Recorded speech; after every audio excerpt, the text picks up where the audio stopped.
Hello everyone, welcome back to Banking Fluent NK. So in this video I'm going to discuss about IDBI Executive and Assistant Manager Notification. So ये जो notification आया इसमें आपकी 1500 plus vacancies है. आपकी executive की 1000 vacancies है और असिस्टेंट मैनेजर की 500 प्लस वैकेंसीज़ है. So question arises that should we apply और नॉट. इसका फ़ीस क्या है, एलिजिबिलिटी क्या है, सब कुछ के बारे में आपको यहाँ पे मैं बता देती हूँ. सो पहली बात तो ये थोड़ा प्राइवेट सेक्टर का जॉब है, ठीक है. उसके बाद अगर आप बोलो कि आपको अप्लाई करना चाहिए कि नहीं करना चाहिए, वो मैं आपको कुछ इसके पॉइंटर बता दूँगी, फिर वो आप अपने हिसाब से उसको डिसाइड कर लेना. ओके. सो सबसे पहले फ़ीस इसका 1000 रुपीज़ है. एंड IDBI एग्जेक्टिव के लिए जो आपकी एलिजिबिलिटी है दैट इज़ ग्रेजुएशन. और यूजुअली पहले क्या होता था इसमें ना, आपकी जो परसेंटेज होती थी एक 60%. आप अगर आपका ग्रेजुएशन में है तो आप अप्लाई कर सकते हो, otherwise you are not eligible.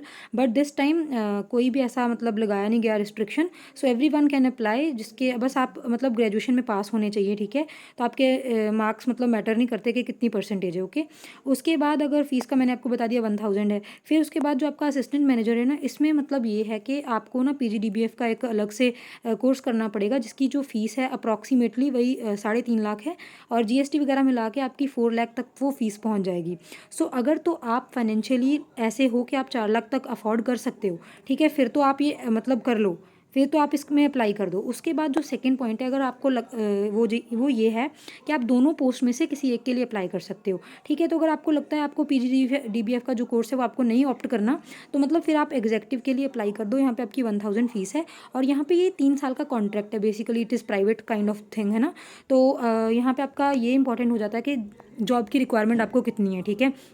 अगर आपको जॉब की बहुत ज़्यादा रिक्वायरमेंट है तो फिर तो आपकी वो मेहनत के ऊपर डिपेंड करेगा कि फिर आपको प्रमोशन वगैरह मिलेगा या नहीं मिलेगा, वो कैसा, वो बात की बात है. लेकिन अगर आपको इस करंट सिचुएशन में जॉब चाहिए ना, तो आपको लग रहा है कि यू नीड दिस जॉब, मतलब बहुत आपको इमरजेंसी काइंड ऑफ थिंग है, तो फिर आप अप्लाई कर दो, ठीक है, एग्जेक्टिव वाला. और उसके अलावा मैं ना आपको यहाँ पे फ्री वाले जो मॉक हैं उनका लिंक दे दूँगी, तो एक बार आप वो भी ट्राई करके देखो. अगर आपके मॉक्स में अच्छे स्कोर आ रहे हैं, आप कट ऑफ वगैरह एनालाइज कर लो, तो फिर अगर आपको लगेगा कि हाँ मतलब मैं अप्लाई कर सकता हूँ या कर सकती हूँ, तो फिर आप ज़रूर इसको अप्लाई करो.